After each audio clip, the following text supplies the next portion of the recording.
Next Revanth ప్రభుత్వం 5 ఏళ్ళు ఉంటుందా? ఇది ఇంకా పెద్ద క్వెషన్ సార్. నిజంగానే కూల్చేస్తాం, కూలిపోతుంది. స్టార్టింగ్ లో చాలా గందరగోళం ఉండే, ఇప్పుడు ఆ పరిస్థితి లేదు.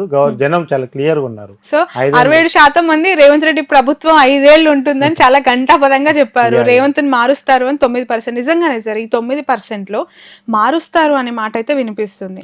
అధికారంలో కాంగ్రెస్ ఉండొచ్చు గాక, కానీ రేవంత్ రెడ్డి గారిని మారుస్తారు. అది జరగబోతుంది అంటారు. అది నాకు తెలిసి నెల ఎక్స్పీరియన్స్ తోని ఈసారి రేవంత్ కనుక మారిస్తే కాంగ్రెస్ పార్టీ ప్రభుత్వమే కూలిపోయి మధ్యంతర ఎన్నికలు వస్తాయి. ఇంకో ముఖ్యమంత్రి వచ్చి చేయటం అయితే కష్టం. ఎందుకంటే అసలు ఈ ప్రభుత్వం వచ్చిందే రేవంత్ వల్ల. ఎవరికి ఇష్టం ఉన్నా లేకపోయినా ఆ కామెంట్ రేవంత్ లేకపోతే ఈసారి అధికారం వచ్చే అవకాశం కూడా లేదు. సో రేవంత్ కాంగ్రెస్ అధ్యక్షుడిగా అధికారం తీసుకొచ్చిన స్పీడ్ వల్లనే ఈ రోజు ప్రభుత్వం ఉన్నది. ఆ స్పీడ్ కంటిన్యూ చేస్తారా లేదనేది రేవంత్ చేతిలో ఉంది. అది okay. So next 8th question, CM గా రేవంత్ రెడ్డికి ఎన్ని మార్కులు వేస్తారు అనేది ఉంది. 50 మార్కులు వేసిన వాళ్ళు 35% ఉన్నారు. సో 75 మార్కులు వేసిన వాళ్ళు 6% ఉన్నారు. ఇక్కడ చాలా డిఫరెన్స్ ఉందండి. అదే అంటే సేమ్ పాస్ మార్కులే. 50 మార్కులు వేసిన వాళ్ళు 35% ఉన్నారంటే పాస్ కూడా దగ్గరకు వచ్చారు అంతే. పాస్ అవ్వలేదు. ఓకే, దగ్గరగా ఉన్నారు. బట్ పాస్ కి దగ్గరగా ఉన్నారు. ఓకే, బట్ నాకు ఇక్కడ ఒక క్వశ్చన్. గతంలో కేసీఆర్ గారు సీఎం గా ఉన్నారు, ఇప్పుడు రేవంత్ రెడ్డి గారు అధికారంలోకి వచ్చి సీఎం అయ్యారు. 1 year కంప్లీట్ అవుతుంది కదా. ప్రతి స్పీచ్ లో కేసీఆర్ గారు చాలా సైలెంట్ ఉన్నారు. ఈయనకు ఒక ఛాన్స్ ఇచ్చారు, ఈయన చేస్తున్నవన్నీ అబ్జర్వ్ చేస్తామన్నారు. ఆయన ఎక్కడ మీడియా ముందుకు రాలేదు, మాట్లాడట్లేదు. ప్రతి స్పీచ్ లో ఎందుకు కేసీఆర్ ని పదే పదే జపం చేస్తున్నారు రేవంత్ రెడ్డి? అంటే ఇక్కడ ఈ క్వశ్చన్ ఎందుకు అడుగుతున్నారంటే ద కంపారిజన్ సీఎం గా కేసీఆర్ గారు కొన్ని తప్పులు చేసిన తర్వాతనే అధికారం కోల్పోయిన విషయాన్ని ప్రజలు కూడా గమనించారు. ఇవాళ రేవంత్ రెడ్డికి ఏం సరదా ఉందంటే కేసీఆర్ని ఎదురుగా అసెంబ్లీలో నిలబెట్టి నువ్వు ఇన్ని తప్పులు చేసినావని చూపించి అసెంబ్లీ సాక్షిగా క్వశ్చన్ చేయాలని ఆయన తహతలాడుతున్నాడు. సో ఆ సన్నివేశం కోసమే ఆయన చాలా రిక్వెస్ట్ చేసి అసెంబ్లీకి రమ్మని చెప్పి రేపు అసెంబ్లీ సమావేశాల్లో కేసీఆర్ కనపడితే ఇప్పటి వరకు కేసీఆర్ ఎక్కడో కూర్చొని రిలీజ్లో ప్రెస్తో మాట్లాడుతున్నాడు తప్ప అసెంబ్లీకి రాలేదు. ఒకరోజు సంతకం పెట్టి వెళ్ళాడు తప్ప ఇంతవరకు అసెంబ్లీలో కూర్చొని రేవంత్ రెడ్డికి ఎదురుగా ఆన్సర్ చెప్పలేదు. సో ఆ సన్నివేశం కోసం అందరు ఎదురు చూస్తున్నారు, కేసీఆర్ అసెంబ్లీకి వస్తే ఎలా ఉంటుందని. సో ఖచ్చితంగా కేసీఆర్ విషయంలో ఇప్పుడు జ్యుడిషియల్ కమిషన్స్ నడుస్తున్నాయి.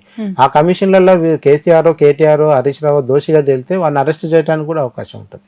సో ఆ రకంగా రేవంత్ రెడ్డి యొక్క ఇదేంటంటే అసలు కేసీఆర్ చేసిన తప్పులు ఏందో జనానికి చెప్పాలంటే అది అసెంబ్లీని వేదిక చేసుకుని చెప్పాలి కనుక అసెంబ్లీకి రమ్మని రిక్వెస్ట్ చేస్తున్నాడు.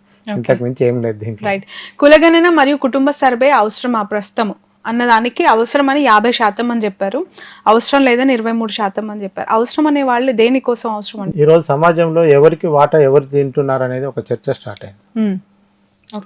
10% ఉన్న వాళ్ళు 100% అవకాశాలు తీసుకుంటే మిగతా వాళ్ళు ఎటుపోవాలనేది ఒక చర్చ ఉంటుంది కదా. సో అలా ఓకే. హైడ్రా మీ ప్రాంతానికి రావాలా? ఎస్పెషల్లీ చాలా సంచలనమైన నిర్ణయం ఇది రేవంత్ రెడ్డి గారు తీసుకుంది. హైడ్రాకి సంబంధించండి, నిజంగా చాలా మంది వాళ్ళ జీవితాలు కోల్పోయినామని గగ్గోలు పెట్టారు. సో వద్దు అనే వాళ్ళు 43% మంది. ఇలాంటి వాళ్ళు మీ సర్వే కంటే ముందు చాలా రిపోర్ట్స్, చాలా మంది నిపుణులు చెప్పారు వద్దు, ఇది ఇబ్బంది అవుతుంది అని. Coming to the local body elections, of course GHMC in front of us, ఈ డెసిషన్ ఆయన ఒకవేళ వెనక్కి తీసుకునే అవకాశం ఇప్పుడు వెనకకు పోయే అవకాశం కూడా లేదు. కోర్టు కూడా చెప్పింది ఎక్కడెక్కడైతే అక్రమాలు ఉన్నాయో అవన్నీ కూల్చండి, ఇబ్బంది లేదు. చెరువుల పరిరక్షణ కంటే ఏది గొప్ప అంశం కాదు, మనం వాటర్ బాడీస్ని కాపాడుకోవాలన్న విషయంలో కోర్టు కూడా డైరెక్షన్ ఇచ్చింది. ఇప్పుడు హైడ్రా కూడా కొన్ని కొత్త పవర్స్ కూడా వచ్చాయి. అయితే ఇవన్నీ కూడా ముందే చేసి దిగాల్సి ఉండే. ఆ తొందరపడి టకటక్క ఒక 4 రేకుల షెడ్లు కూల్చడం వల్ల ఆ విజువల్స్ అనే జిల్లాలకు వెళ్ళిపోయి వాళ్ళు కూడా మన ఊరికి కూడా వస్తే చెరువు చుట్టూ ఉన్న వాళ్ళందరూ కొట్టేస్తారన్న భయంతో వాళ్ళందరూ హైడ్రా అంటే భయపడుతున్నారు. రాజకీయంగా మాత్రం పెద్ద రిస్కీ డెసిషన్ ఇదా హైడ్రా.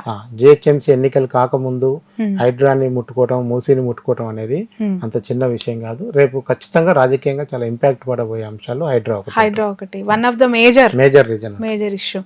సో ఉండాలని 12% మంది కోరుకున్నారు. అండ్ ఇంకొకటి ఏంటంటే అక్రమం ఏదైనా కూల్చాలనే వాళ్ళ సంఖ్య మనకి ఇక్కడ ఒక 29% కనిపిస్తోంది. సో 29% మంది అఫ్ కోర్స్ ఇల్లీగల్ గా ఏవి కన్స్ట్రక్షన్ కూల్చాలి అని. మూసీ ప్రక్షాళన కూడా అవసరమా అంటే అవసరమని 50% మంది చెప్పారు. అసలు అవసరం లేదని 15. పూర్తి చేయడం కష్టం నిజంగానే. అది కేసీఆర్ గారే చాలా మూసి ప్రక్షాళన ఎన్నో ప్రెస్ మీట్స్ లో చెప్పారు. సో అవసరం అనే వాళ్ళు మాత్రం ప్రకృతి ప్రేమికులు అయి ఉంటారు.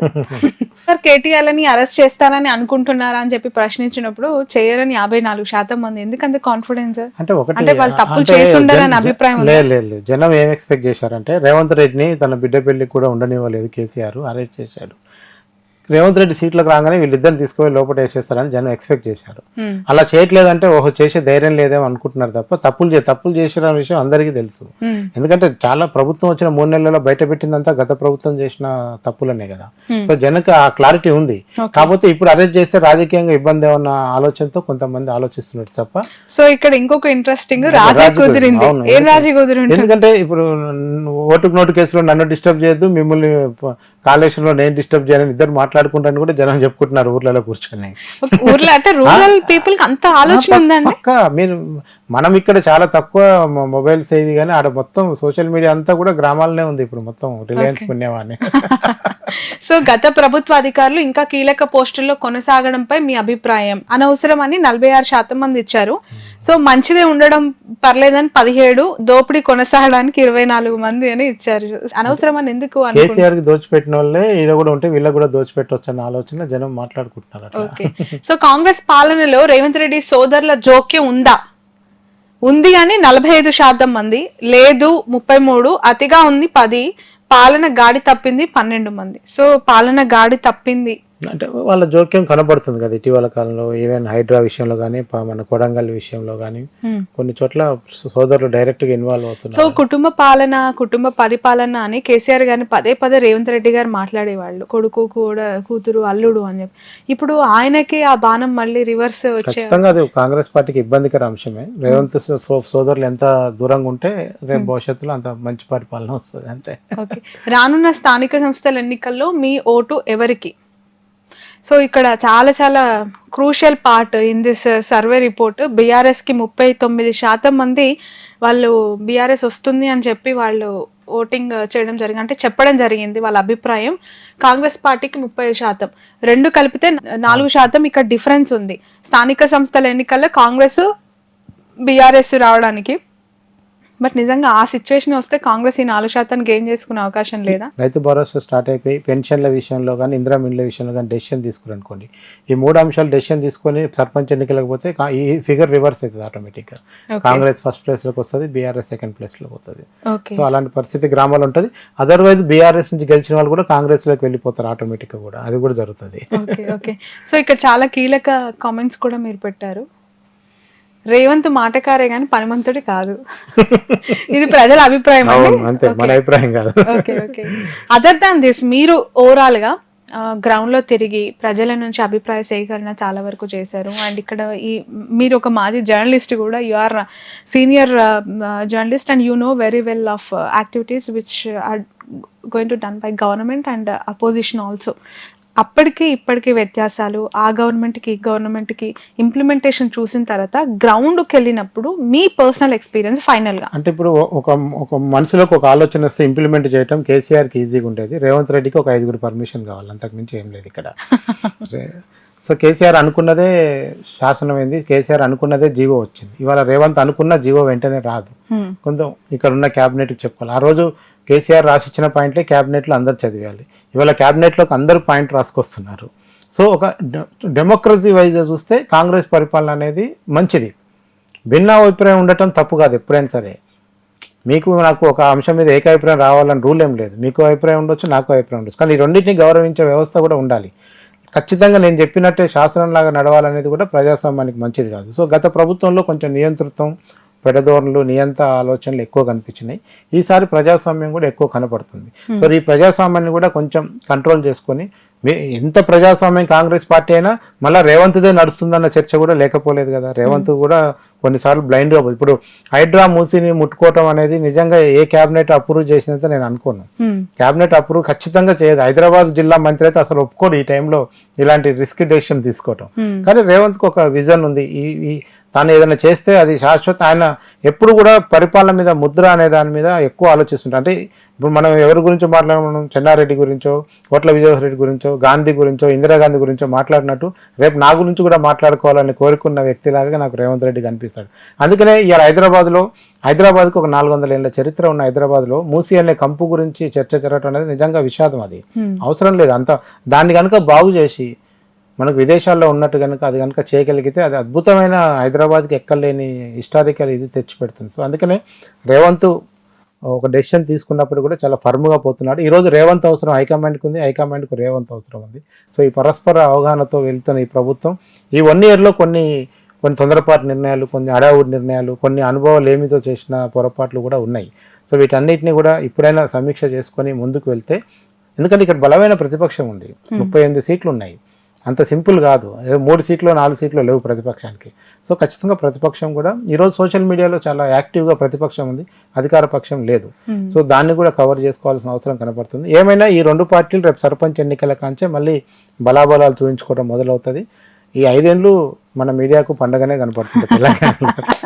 ఫైనల్లీ బీఆర్ఎస్ కి అలాగే బీజేపీకి వాళ్ళ యాక్టివిటీస్, ప్రభుత్వాన్ని ఎదుర్కొనే థింగ్స్ ఎట్లా ఉన్నాయి? ఖచ్చితంగా బీఆర్ఎస్ బీజేపీ ఒకటే అన్న విషయం మన పార్లమెంట్ ఎన్నికల్లో కనపడ్డది. బీజేపీకి 8 పార్లమెంట్ సీట్లు ఊరికే రాలేదు. బీఆర్ఎస్ ఒక 4 త్యాగం చేసింది, కాంగ్రెస్ ఒక 4 త్యాగం చేసింది. వాళ్ళిద్దరు చెరొక 4 వేయటం వల్లనే బీజేపీకి గ్రౌండ్లో ఒక పార్లమెంట్ సీటు గెలిచేంత, ఒక ముఖ్యమంత్రి అయ్యేంత పరిస్థితి తెలంగాణలో ఇంకా రాలేదు. దానికి ఏదైనా రావాలంటే ఇంకెవరైనా సాయం చేయాలి. అందులో బీఆర్ఎస్ ఫస్ట్ ఉన్నది. వాళ్ళ మధ్య రహస్య అవగాహన అన్న విషయం చాలా రోజుల నుంచి మాట్లాడుతున్నాం, అది పార్లమెంట్ ఎన్నికల్లో కనిపించింది. రేపు రాను బీజేపీ ఫస్ట్ మేయర్ సీటు మీద గురిపెట్టింది. ఆ మేయర్ పీఠం రావాలంటే కూడా బీఆర్ఎస్ సపోర్ట్ కంపల్సరీ కావాల్సి వస్తుంది.